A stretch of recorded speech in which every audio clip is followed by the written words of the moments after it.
Hello दोस्तों, चलिए आज हम लोग ईवीएस का क्या देखेंगे। पार्ट 14 नहीं 12 तक देख चुके हैं, है ना। चैप्टर 12 तक 12 तक हम लोग पिछले वीडियो में देख चुके हैं, 6 से 12 तक। ठीक है, अब हम लोग देखेंगे पार्ट 14 क्योंकि 13 में 13 में वैसा कुछ नहीं है। ठीक है, तो आज का वीडियो में हम लोग 5-6 चैप्टर जितना होगा हम लोग देख लेंगे। और जो भी कक्षा 4 का ईवीएस को नहीं देखे हैं, जितना भी टेट वाले मेरे दोस्त हैं, वो सब प्ले लिस्ट बना हुआ ईवीएस टेट करके उसमें आप जाकर देख सकते हैं, क्योंकि ईवीएस का क्वेश्चन 15 नंबर बुक से ही पूछता है। ठीक है, तो हम एनसीईआरटी बुक आपको करवा रहे हैं। ठीक, इसके बाद हम पेडागोजी लेके आएंगे। चलिए, और जो भी नए हैं चैनल में, उस चैनल को सब्सक्राइब कर लीजिए ताकि कोई भी वीडियो हम अपलोड करें उसका नोटिफिकेशन आप तक पहुंच पाए। ठीक है, चलिए आज हम लोग वीडियो को स्टार्ट करते हैं। ठीक, पार्ट 14 बसवा का खेत। नहीं, इसमें एक क्वेश्चन बहुत इंपॉर्टेंट है। क्या है कि बोलेगा कि बेलौनी का गांव कहाँ पर है। ठीक, याद रखना है आपको, सिर्फ लाइन बाय लाइन 4 को दे देगा, बोलेगा इनमें से कौन सा सही है। इसी टाइप से क्वेश्चन पूछेगा। ठीक, इसी 4 को दे देगा, एक ठो गलत होगा, उसमें आपको वो छांटना है। ठीक है, तो आपको लाइन बाय लाइन याद रखना है। तो बेलौनी का गांव कहाँ पर स्थित है, तो वो कर्नाटक में है। बेलौनी का कहाँ पे है, कर्नाटक में है। नहीं, पार्ट 15 है ना, चैप्टर 15 में ऐसा कुछ नहीं है। तो 16 देखेंगे जो बहुत वीवीआई चैप्टर है, बहुत वीवीआई क्वेश्चन। ठीक, यहाँ से बनेगा। चू चू करती आई चिड़िया, पक्षी से संबंधित, चिड़िया से संबंधित बहुत कुछ हम लोग यहाँ पे जानेंगे। तो चलिए हम लोग स्टार्ट करते हैं क्वेश्चन को कि गिजू भाई बेड़का कहाँ रहते थे। तो गिजू भाई बेड़का गुजरात में रहते थे। याद रखिएगा, गिजू भाई, भाई से ही याद रखिएगा, जितना भाई टाइप का वर्ड होता है ना, सब गुजरात से आते हैं। ठीक है, तो गिजू भाई बेड़का कहाँ रहते थे, गुजरात में। इन्होंने बच्चों के लिए कहानियां लिखी है ना, बहुत सारा कहानियां ये बच्चों के लिए लिख चुके हैं। ठीक, दूसरा क्वेश्चन है, बहुत वीवीआई क्वेश्चन है। इंडियन रॉबिन खिलचड़ी अपने अंडा कहाँ देती है। ठीक है, ये याद रखना है कि इंडियन रॉबिन होता है इंग्लिश में, खिलचड़ी उसको बोलते हैं हिंदी में। ठीक है, यदि फोटो मिल रहा है तो हम उसको फोटो लगा देंगे कि इंडियन रॉबिन किस टाइप का होता है। सड़क के किनारे पत्थरों के बीच अंडे देती है। सड़क के किनारे पत्थरों के बीच अंडे देती है। ठीक है, याद रखिएगा, क्योंकि घोंसला में नहीं देती है। कहाँ देती है, सड़क के किनारे पत्थरों के बीच। आप लोग क्या जानते हैं कि पक्षी अमूमन अंडा घोंसला में देती है। यदि आपको नहीं मालूम रहेगा तब घोंसला मार के आइएगा, लेकिन घोंसला नहीं, सड़क के किनारे पत्थरों के बीच। नेक्स्ट क्वेश्चन है, कोयल अंडे कहाँ देती है। तो याद रखिएगा, कोयल जो है अंडे अपना घोंसला में कभी नहीं देती है, वो दूसरे के घोंसला में अंडे देती है, मतलब कौवा के घोंसले में वो अंडे देती है। याद रखिएगा। ठीक, क्वेश्चन रहेगा कि कौन सा पक्षी अंडे अपने घोंसला में नहीं देती है। ऑप्शन रहेगा कोयल, मैना, इस तरह का रहेगा, कौवा। तो आपको ऑप्शन में कौवा मारना है। ठीक है, पक्षी घोंसला क्यों बनाते हैं। तो पक्षी घोंसला क्यों बनाते हैं, अंडे देने के लिए। और जब अंडा फूट जाते हैं और पक्षी बड़े हो जाते हैं तो वो घोंसला छोड़ देते हैं। ठीक है, चलिए इसी का नेक्स्ट क्वेश्चन देखते हैं। चलिए नेक्स्ट क्वेश्चन है कि कौन सा पक्षी कैक्टस के कांटों के बीच या मेहंदी के मेढ़ों के बीच घोंसला बनाती है। ठीक है, कौन सा पक्षी है जो कैक्टस के कांटों के बीच या मेहंदी के मेढ़ों में घोंसला बनाती है। तो वो कौन है, फाख्ता। फाख्ता ऐसा एक पक्षी है जो मेहंदी के मेड़ है ना, मेहंदी का गांठ जो होता है उसके मेड़, मतलब तना सब के बीच में घोंसला बनाती है, या कैक्टस के कांटों के बीच में घोंसला बनाती है। तो ये चैप्टर बहुत इंपॉर्टेंट है। ठीक, मेरे पास डिजिटल बोर्ड नहीं है, इसलिए शायद आपको विश्वास नहीं हो रहा होगा, क्योंकि हमने इस क्वेश्चन को दिया था और इस टाइप का क्वेश्चन वहाँ पे पूछा हुआ है। ठीक है, तो हम आपको चैप्टर वाइज दे रहे हैं, ऐसा नहीं कि इधर उधर से उठा के दे रहे हैं, चैप्टर वाइज। क्वेश्चन आपका बुक से पूछेगा तो बाहर नहीं जाएगा। ठीक है, चलिए, गोरैया और कबूतर घोंसला कहाँ बनाते हैं, पुराने घरों में। कहाँ बनाते हैं, पुराने घरों में। याद रखिएगा, गोरैया और कबूतर घोंसला पुराने घरों में बनाते हैं। ठीक, बसंत गोरी अंडे कहाँ देती है। बसंत गोरी अंडे कहाँ देती है। तो बसंत गोरी जो अंडे है वो पेड़ के तना में, तना जो होता है उसमें छेद बनाकर अंडे देती है। तो याद रखिएगा, बसंत गोरी पेड़ के तना में छेद बनाकर अंडे देती है। ठीक, कौन सी चिड़िया या पक्षी पत्ते को चोंच से सीकर उनके बीच घोंसला बनाती है। माने चोंच से पहले सी ली पत्ते को, उसको बोलते हैं दर्जनी चिड़िया। दर्जन चिड़िया जो होती है पत्ते को सी कर, है ना। ठीक है, टेलर मास्टर है शायद ही, दर्जन चिड़िया जो है पत्ते को सीकर घोंसला बनाती है। तो देखिए घोंसला बनाने का स्टाइल देखिए, ठीक, क्वेश्चन एकदम आएगा। डाली पर लटकता हुआ घोंसला कौन बनाता है? डाली पर लटकता हुआ घोंसला, डाल पर लटका हुआ रहेगा, उस टाइप का घोंसला कौन बनाता है? तो शक्कर खेरा, याद रखिएगा, शक्कर खेरा एक पक्षी है, वो डाली पर लटकता हुआ घोंसला बनाता है। ये जो मेरा नोट है ये बहुत इंपॉर्टेंट है, इसको याद रखिएगा। बीवर, नर बीबर है ना, मेल बीबर जो पक्षी है क्या करता है? अपने घोंसला बनाते हैं, वह घोंसला बनाते हैं। और मादा बीबर जो फीमेल बीबर है वो क्या करती है? उन सभी घोंसले को देखती है और उनमें से उसको जो सबसे अच्छा लगता है उसी में वो अंडे देती है। देखिए कैसा फैसिलिटी, मैंने नर बीबर बना दिया घोंसला और वो चूज करेगी, उसमें से सबसे अच्छा जो लगा उसमें वो अंडे देती है। ठीक है, तो ये समझ लिए, बहुत इंपॉर्टेंट चैप्टर है ये, चू चू करती आई चिड़िया। ठीक, यहाँ से क्वेश्चन रहेगा। अब हम लोग पार्ट किसको देखेंगे?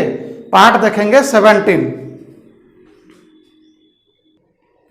चलिए अब हम लोग देखेंगे पार्ट 18 को, 18 को नहीं, पानी कहीं ज्यादा और कहीं कम, इस चैप्टर को हम लोग देखते हैं। ठीक है, सबसे पहला क्वेश्चन आपको याद रखना होगा कि लाल मड्डा कहाँ पर स्थित है?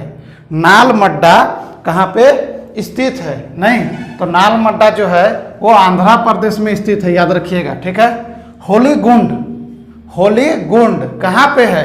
तो होलीगुंड कर्नाटक में है। ये सब याद रखना होगा आपको, क्योंकि ये जितने भी बीएड किए हुए हैं, ठीक है, जितने भी बीएड किए हुए मेरे दोस्त हैं और जितने भी टेट के लिए तैयारी कर रहे हैं, तो आपके लिए ईवीएस इंपॉर्टेंट है। ठीक, जो नहीं टेट के लिए नहीं है उनके लिए ये चैप्टर नहीं देखना होगा। ठीक है, जो बीएड किए हुए हैं उनको देखना है, क्योंकि ईवीएस में क्वेश्चन इसे ही पूछेगा।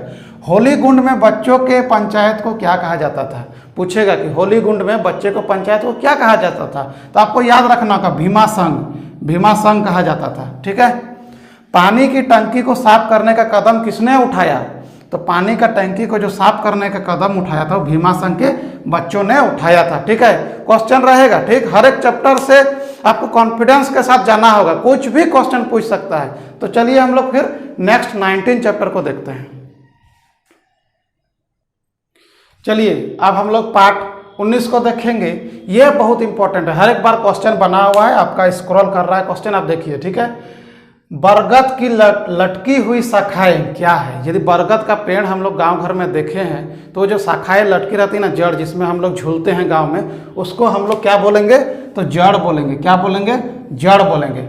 ये क्वेश्चन तो बार बार सीटेट पूछ लेता है कि ओक का पेड़ कहाँ पाया जाता है। आपको याद रहेगा तो आप आंसर सही कर पाइएगा, अदरवाइज नहीं कर पाइएगा।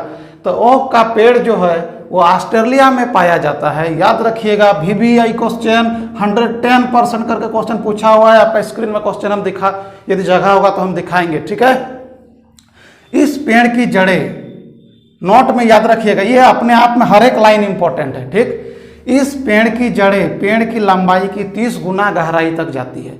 बरगद का पेड़ जो होता है, ओक जो होता है ना, ओक पेड़ की लंबाई की 30 गुना गहराई तक जाती है। यदि पेड़ 1 मीटर लंबा है तो 30 मीटर अंदर जाएगा, उसका जो जड़ होता है जमीन में जाती है जब तक कि पानी तक ना पहुंच जाए, और तब तक जाते रहती है जब तक पानी तक वो ना पहुंच जाए। यह पानी पेड़ के तने में जमा रहता है और यहाँ के लोग तने के अंदर पतला पाइप डालकर पानी निकाल लेते हैं। कहाँ के लोग? ऑस्ट्रेलिया के लोग, क्योंकि पानी जो होता है तना में जमा रहता है। ठीक है, तो ये बहुत इंपॉर्टेंट चैप्टर है, यहाँ से क्वेश्चन हर एक बार बनता है। ठीक है, अब हम लोग नेक्स्ट चैप्टर को देखते हैं।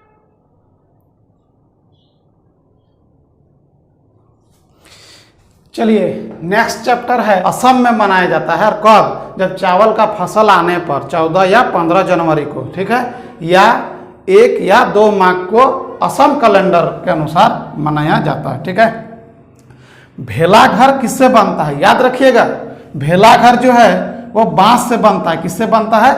बांस से बनता है। ठीक है, पार्ट 21 और 22 में ऐसा कुछ टाइप का क्वेश्चन नहीं बनेगा। तो पार्ट 23 को देखिए, पोचमपल्ली। पोचमपल्ली बहुत फेमस है, और पोचमपल्ली कहाँ पे है? वो आंध्र प्रदेश में था, लेकिन अब कहाँ पे है? तेलंगाना में है। ठीक है, तो मुख्तारपुर गांव कहाँ पर है? याद रखिएगा, आंध्र प्रदेश के पोचमपल्ली कस्बे में, लेकिन अब कहाँ है? तेलंगाना में। याद रखिएगा, मुख्तारपुर कहाँ पे है? आंध्र प्रदेश में पहले था, लेकिन अब तो नया राज्य जब तेलंगाना बन गया तो तेलंगाना में आ गया। और पोचमपल्ली जो है ना साड़ी के लिए बहुत ही फेमस है, जीआई टैग मिला हुआ है वहाँ का साड़ी को, पोचमपल्ली साड़ी। ठीक है, तो कहाँ पे है? तेलंगाना में है। यहाँ के पारंपरिक व्यवसाय क्या क्या है? तो कारपेट, खिलौना बनाना, इत्र बनाना आदि यहाँ के पारंपरिक क्या है? व्यवसाय है। यहाँ के लोग वही करके जीवन यापन करते हैं। तो कहानी को सिर्फ याद रखिएगा। ठीक है, पाठ 24 पाठ 24 दूर देश की बात, नहीं, चैप्टर का नाम है दूर देश की बात। बोलता है कि अबू धाबी कहाँ पे है? तो अबू धाबी जो है वो कहाँ पे है? यूएई, यूनाइटेड अरब एमिरेट्स में। ठीक है, दूसरा क्वेश्चन इससे क्या पूछेगा कि यूएई की राजधानी क्या है? तो अबू धाबी। ठीक, यूएई की राजधानी अबू धाबी। और वहाँ का मुद्रा क्या है? किस टाइप का पैसा चलता है? जैसे भारत में रुपया, बांग्लादेश में टाका, है कि नहीं? तो अबू धाबी की मुद्रा का नाम दिरहम है, याद रखिएगा, दिरहम अबू धाबी की मुद्रा है। ठीक है, चिटप्पन किसे कहते हैं? तो चाचा को मलयालम भाषा में चिटप्पन कहते हैं। ठीक, रेत का पहाड़, बहुत इंपॉर्टेंट क्वेश्चन। रेत का पहाड़, जिन्हें रेत का टीला भी कहते हैं, किसको बोलते हैं? तो अबू धाबी को रेत का टीला भी हम लोग बोलते हैं। कुजम्मा किसे कहते हैं? तो चाची को जो है ना कुजम्मा, कुजम्मा कहते हैं। ठीक है, केरल में कौन कौन से फलों के पेड़ हैं? तो याद रखिएगा, नारियल, केला, जैकफ्रूट, पपीता और नट, है ना, ये सब केरल के क्या है? पेड़ हैं, फलों के पेड़ हैं। और केरल के मुख्य मसाला तो तेज पत्ता, याद रखिएगा, इलायची, काली मिर्च, ये सब केरल का मुख्य मसाला है। ठीक है, अबू धाबी में सर्वाधिक पेड़, तो अबू धाबी में सर्वाधिक पेड़ खजूर का है, क्योंकि वहाँ पे पानी का थोड़ा कमी है, जिसके कारण कांटा टाइप का पेड़ ज़्यादा होते हैं। चलिए हम लोग नेक्स्ट चैप्टर को देखते हैं। चलिए तो हम लोग नेक्स्ट चैप्टर 26 नहीं 25 में ऐसा कुछ नहीं है, तो 26 और 27 तक लास्ट है, तो आज हम 27 तक देख लेते हैं। तो वहीदा, फौजी वहीदा, इसके बारे में हम लोग आज जानेंगे कि लेफ्टिनेंट कमांडर फौजी वहीदा प्रिज्म है ना, उनका नाम क्या था? वहीदा प्रिज्म कौन है? तो भारतीय नौसेना में डॉक्टर है। आपको याद रखना होगा कि वहीदा प्रिज्म कौन है, क्योंकि ये कहानी है और ईवीएस का 15 नंबर कहानी से ही आएगा।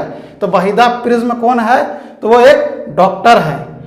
पहली महिला जिन्होंने परेड का नेतृत्व किया तो उनका नाम क्या था? वहीदा प्रिज्म। ठीक है, और वहीदा प्रिज्म कहाँ से हैं? तो थाना मंडी गांव, याद रखिएगा, वहीदा प्रिज्म कहाँ से हैं?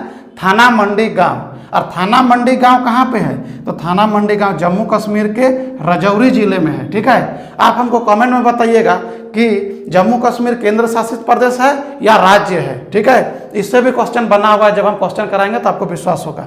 परेड के कितने निर्देश कमांड होते हैं? तो परेड के 36 निर्देश कमांड होते हैं। चलिए अब हम लोग लास्ट चैप्टर देखते हैं, कक्षा 4 का जो होगा 27, इसके बाद कक्षा 4 कंप्लीट। अब हम लोग देखेंगे लास्ट चैप्टर कक्षा 4 वर्ग 4 का लास्ट चैप्टर, कोशिश हुई कामयाब। और इसी टर्म में हम भी काम कर रहे हैं कि किसी दिन हम भी कोशिश करते रहें और आप लोग हमको आगे बढ़ाइएगा। ठीक है, तिब्बतन भाषा लद्दाख में बोली जाती है। ठीक है, तिब्बतन भाषा लद्दाख में बोली जाती है। तो हमको कमेंट सेक्शन में बताइएगा कि लद्दाख एक राज्य है या केंद्र शासित प्रदेश है। ठीक है, उसे क्या कहते हैं? तो तिब्बतन भाषा को लद्दाख में भूती कहते हैं। क्या कहते हैं? भूती। सब टर्म याद रखिएगा, टेट वाले, बीएड के जो भी स्टूडेंट हैं, जो भी दोस्त हैं, सब याद रखिएगा। ठीक है, भूती भाषा में माँ को क्या कहा जाता है? तो भूती भाषा में माँ को अम्मा ले कहा जाता है। ठीक, और भूती भाषा में पिता को क्या कहते हैं? तो आबा ले, नहीं, माँ को अम्मा ले और पापा को आबा ले, नहीं, भूती भाषा में कहते हैं। और लद्दाख को ठंडा रेगिस्तान भी कहा जाता है। लद्दाख को ठंडा रेगिस्तान भी कहा जाता है। यहाँ लिख दिया द एंड, वर्ग 4 का ईवीएस खत्म हो गया जो एनसीईआरटी बुक से था। ठीक है, चलिए दोस्तों, वीडियो को शेयर कीजिए, वॉच कीजिए फुल। आप उसी दिन हमको विश्वास कीजिएगा जिस दिन आपको क्वेश्चन टेट में बैठिएगा और वहाँ आपको देखने के लिए मिलेगी।